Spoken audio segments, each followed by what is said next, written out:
Welcome to the AstroLex Deep Dive, illuminating your path. I'm Solarian Zephyr, your cosmic strategist. And I'm Lunaria Celine, your intuitive guide. We bridge celestial wisdom. Unlock your modern path. Discover guiding starlight insights. Explore powerful cosmic energies. How do planetary transits shape your story today? All right, let's jump straight into this deep dive. We're exploring a really fascinating cosmic blueprint today. Yes, it's presented in the AstroLex material, and we're focusing specifically on the analysis in the War-Diplomat's crucible. Right, and this is really tailored for you if you happen to carry that powerful, very specific combination of Aries Rising and a Libra Sun, especially looking at 2025.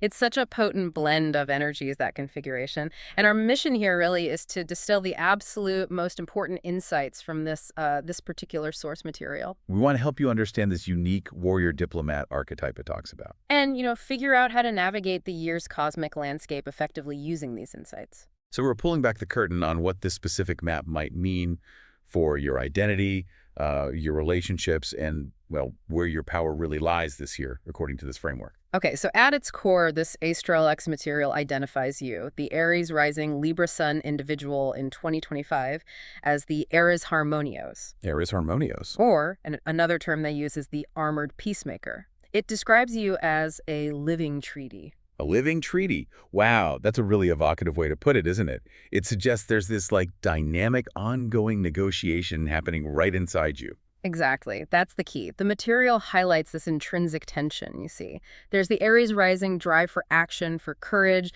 that impulse to initiate, maybe even confront. Yeah, that forward momentum. Meeting the Libra Sun's deep, deep need for balance, for justice, harmony, and, skilled diplomacy. But it's not passive diplomacy, is it? The material seems to suggest it's an active force seeking equilibrium. Yes, precisely. As the source beautifully puts it, your Aries shield defends justice, while your Libra olive branch demands transformation.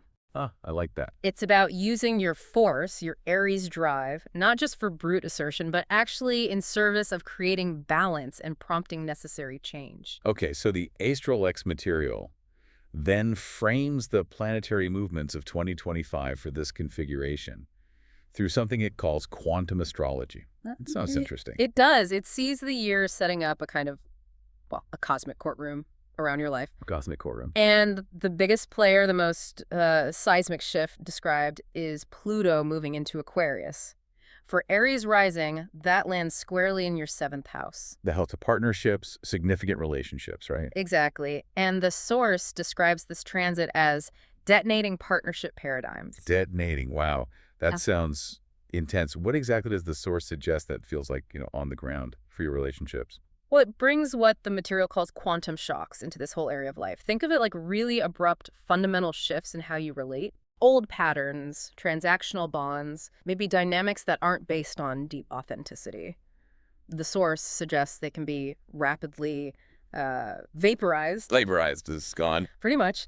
It's challenging, yes, definitely, but it's also presented as this powerful opportunity to completely transform how you do relationship, clearing the ground for something much more real, much deeper. So it's like shedding these outdated ways of connecting to build something more potent, more true to who you are now. Precisely. And at the same time, your Libra Sun is lighting up your 1st house, the house of identity, how you show up, your self-presentation. Right. The source says this means you're naturally projecting diplomatic charisma, like you're generating these gravitational harmony fields just by being you. Huh. So that magnetic pull towards balance and fairness. It's just part of your core essence, how you walk through the world. That's the idea. Then in the material highlights Saturn moving through Pisces, positioned in your 12th house. Ah, the 12th house. The unconscious, hidden matters, self-undoing, tricky territory. It can be. And this transit is dramatically described as dissolving karmic illusions. It even calls Saturn here a karmic black hole. A karmic black hole. Right. Goodness, that sounds incredibly heavy. What does the source mean by that in terms of, lived experience? It implies this really powerful, often unseen process happening deep within your inner world. Old ancestral patterns, maybe subconscious blocks, limitations you weren't even really aware of. Okay. They're being pulled into this intense processing field. The source suggests this is ultimately about collapsing those patterns into wisdom, integrating deep hidden baggage that kind of needs to be confronted for you to move forward without tripping yourself up, without Yeah. that self-sabotage. So it's like this deep-seated, almost unconscious purification work happening in the background all year long. Exactly. That's a good way to put it. The material also points to a few specific, impactful periods to watch. Mars, which is your ruling planet as an Aries rising, enters Cancer. Right. That's in your fourth house of home, family, emotional foundations. And that happens from July 20th to September 4th. Mars in the fourth. That sounds like it could bring energy, maybe even conflict, right into the home. Potentially. The source describes this period as weaponizing emotional intelligence. Weaponizing emotional intelligence. Explain that a bit more. It means your Aries warrior energy gets activated, but within your emotional foundations or your domestic life.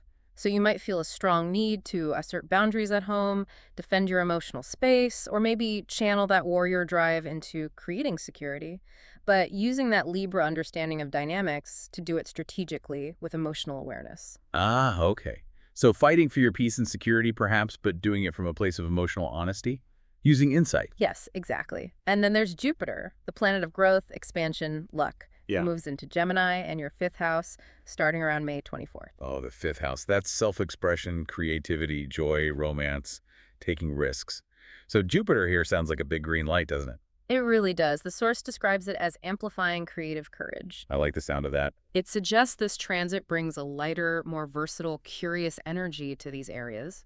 It offers real opportunities to experiment, to grow, maybe explore new creative avenues, express yourself more boldly, or just find expansion in your personal passions and what brings you joy. So maybe a nice counterpoint to some of the intensity from Pluto and Saturn. It could definitely feel that way, yes. A chance to play and expand.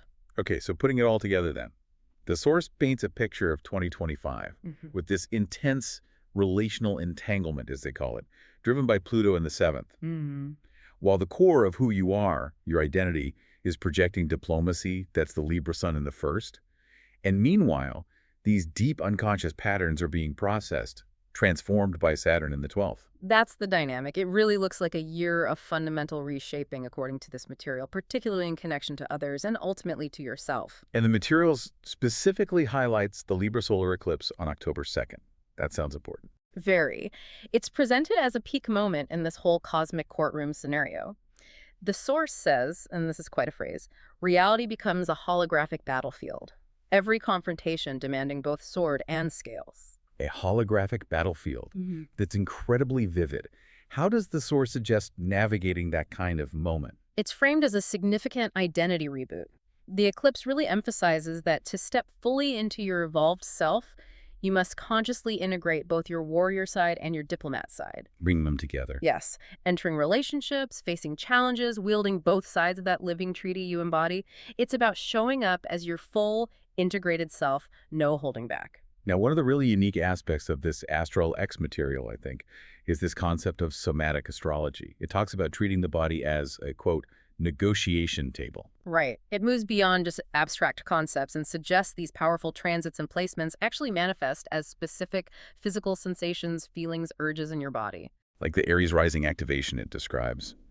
Feeling those like electric currents along the spine during a confrontation, or getting restless legs when action is needed, but maybe you're holding back. Exactly. Your body is physically wired for that forward movement, that defense, that action. And the source provides these somatic prompts to work with the energy, like for Aries Rising, rhythmically stomping your feet while punching the air and shouting, action, clear stagnation. It's about physically channeling that readiness, giving it an outlet. And then for the Libra Sun in the first house, the material mentions feeling cooling palms during balanced decisions, like that physical sense of calm centeredness, Yeah.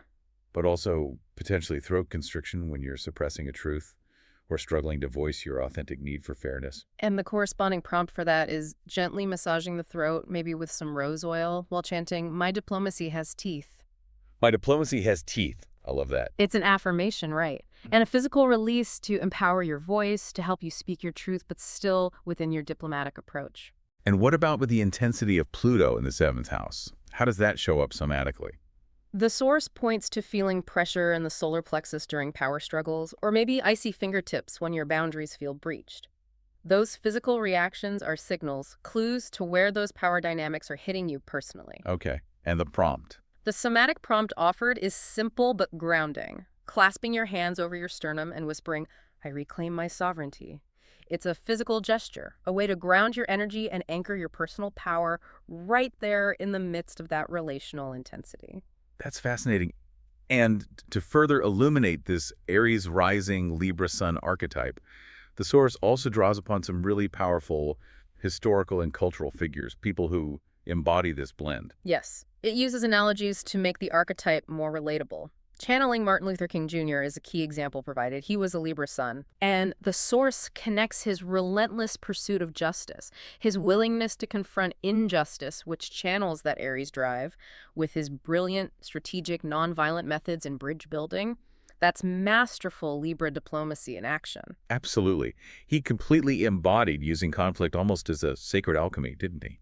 Transforming those power dynamics, very Pluto and the seventh theme, into healing and collective progress. That's exactly the connection the material makes. It also mirrors your essence, potentially, to figures like Atticus Finch, that unwavering Libra sense of justice, combined with someone like Aragorn's Aries courage, his willingness to stand up and fight when necessary. It's that principled stand backed by real strength. And cinematically, it mentions Maximus from Gladiator.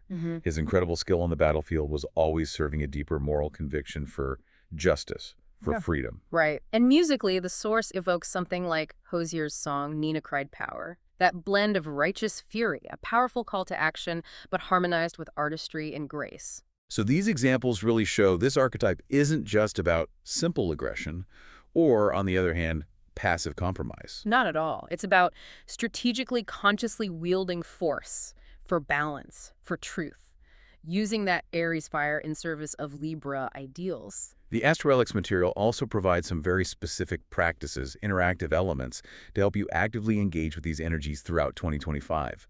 There's a pause and reflect prompt mentioned specifically for the Aries new moon, which is around March 30th. Yes, it encourages you to ask yourself some direct questions then. Where does my warrior, my Aries side, tend to overrule my diplomat, my Libra side? Ooh, that's a good one. And also, what partnership pattern, thinking about Pluto in the 7th, requires courageous dissolution? These are crucial questions to really sit with, prompting that self-awareness around your core tension and the relational challenges Pluto might be highlighting. And then there's a detailed ritual described, a ritual blueprint, sword scale consecration. Recommended for Libra season, so September 23rd to October 22nd, especially during the waxing moon. Right. This ritual is designed to help you physically embody the balancing act of your core energies. It uses symbolic tools mentioned in the source. Okay, what are they? An iron dagger representing the warrior, a bronze scale for the diplomat for balance, rose water for harmony and connection, and a black cloth for grounding the intention. And what do you do with them? You place the scale on the cloth, you balance the dagger on the left plate of the scale, and then you pour the rose water onto the right plate while chanting the phrase, "Force serves fairness." Force serves fairness. Powerful. Then you anoint your wrists with maybe a little of the rose water, declaring, "My boundaries are my peace." It's a really potent physical declaration of that integrated strength and balance you're working towards. And besides the ritual, the material offers a simple embodiment exercise too, called the Warrior-Diplomat breath. Okay, how does that work? You stand in an archer's lunge stance. You inhale deeply, imagining drawing justice up through your back leg. You hold the breath, focusing, aiming that energy along your extended front arm like an arrow. And then you exhale sharply, releasing the treaty arrow through your fingertips. And the affirmation to go with it is simply, "I fight for harmony." So these practices aren't just theoretical. They're designed to help you consciously align with and navigate these energies rather than just feeling pushed around by them. Exactly, to be an active participant in the process. And looking ahead, the Astral LX material outlines what it calls the 3 armistices of destiny. These are presented as potential paths or outcomes for you in 2025 and beyond. Armistices of destiny, like potential ways the inner conflict resolves. Sort of, yeah, or potential manifestations based on how you choose to navigate the intense energies of the year, especially how you handle the challenges Pluto and Saturn are bringing up. These aren't set in stone fates, more like possible trajectories. Okay, so what are the paths? Path 1 is described as the Bridge Builder General. This path emerges, the source suggests, when you actively embrace the Pluto in the 7th and Saturn in the 12th challenges head-on. using them consciously for growth. So leaning into the hard stuff, and how might that look? The material suggests this could manifest as real breakthroughs, maybe founding conflict resolution initiatives. It even mentions creating things like warrior mediation retreats, born directly from Pluto's transformation of your partnership dynamics. Your Libra Sun attracts recognition for your unique diplomatic skills, and that Jupiter in the fifth we talked about fuels this transformative creative work. And the soul choice on this path? Is described as weaponizing compassion for justice, using empathy strategically to achieve fair outcomes. Okay, path 2. Path 2 is called the fractured peacekeeper. This arises, according to the source, from avoiding necessary conflict, resisting the transformational work Pluto and Saturn demand. Trying to keep the peace at all costs. Essentially, yes. Oh. And the warnings for this path include things like chronic back pain, which the source explicitly links to the physical manifestation of unprocessed tension. You might end up mistaking passive avoidance or even enabling bad behavior for genuine peace. And Saturn. Saturn in the 12th, if its lessons are ignored, could manifest as repressed rage that then erupts unexpectedly, maybe destructively, in relationships or through self-sabotage. Oof. Not ideal. So what's the third path? The third path is the relational alchemist. This path involves consciously channeling that unique synergy between your first house identity, Libra Sun, and your seventh house partnerships, where Pluto is. Okay, so really working that polarity. Exactly. This path is about pioneering new ways of relating, transforming opponents into allies, perhaps through innovative frameworks the source calls things like sacred adversaries. Adversary. Interesting. Yeah. The material even suggests a potential revelation here could be creating something like a Tempered Boundaries podcast, merging maybe combat training principles with deep emotional intelligence. It speculates this could even gain traction, especially during that Mars and Cancer period we discussed. Wow. And the soul choice for the relational alchemist Is teaching confrontation as initiation, seeing necessary conflict not as an end, but as a gateway to deeper connection and understanding. These paths really underscore the significance of the year, don't they? How your engagement with this crucible of 2025 can profoundly shape your destiny and your ability to live as that integrated warrior-diplomat self. Absolutely. The choices seem to have real weight according to this material. And the Astrological material wraps things up with a really powerful summary. It calls it the 2025 mandate specifically for you, the Aries Rising Libra Sun individual. Okay, let's hear it. It sounds like it brings together all these threads we've been discussing. It does. It says, your Aries Rising isn't brutality, it's the universe unsheathing its sword of truth. Your Libra Sun isn't weakness, it's the cosmic scales demanding sacred balance. Reframing those core energies. Precisely. Then, when Pluto detonates partnerships, 7H, build bridges from the rubble. When Saturn dissolves victimhood, 12H, armor your tenderness without numbing your fire. So engage the challenges constructively. Don't shut down. Exactly, it continues. Mars will ignite your warrior heart in July. Prepare to defend your peace like a gladiator and negotiate like a king. Using both sides again. Gladiator and king. Yes. And the final line of the mandate really encapsulates it. Remember, true harmony is forged in the crucible of courageous confrontation. True harmony isn't just the absence of conflict. It's forged through dealing with it courageously. That's a powerful takeaway. It really is. And the guiding principle, the kind of mantra or sovereignty code to anchor you through all this is, I fight for equilibrium, my force serves fairness. I fight for equilibrium, my force serves fairness. That perfectly links the Aries drive with the Libra goal. It's a reminder that your inherent power, your drive, that Aries fire, is meant to be in service of your deepest value as a Libra Sun, which is balance, justice, fairness. So thinking about these potential paths we just discussed, the Bridge Builder General, the Fractured Peacekeeper, the Relational Alchemist, and that mandate's call to action. Maybe the big question for you to reflect on is this. How can you consciously choose to integrate your warrior and your diplomat energies this year? Especially when you're faced with Pluto's really intense transformations in your closest relationships. How do you use both to forge that true harmony the source talks about? That's definitely something potent to consider as you move through 2025, as our cosmic journey concludes. Dive deeper into your unique path. Request your email audio reading now. Find the link in the description below. Explore episode resources and links. All details are waiting for you there. Ignite. Think. Become. Subscribe for Starlight Insights. Thank you for joining us.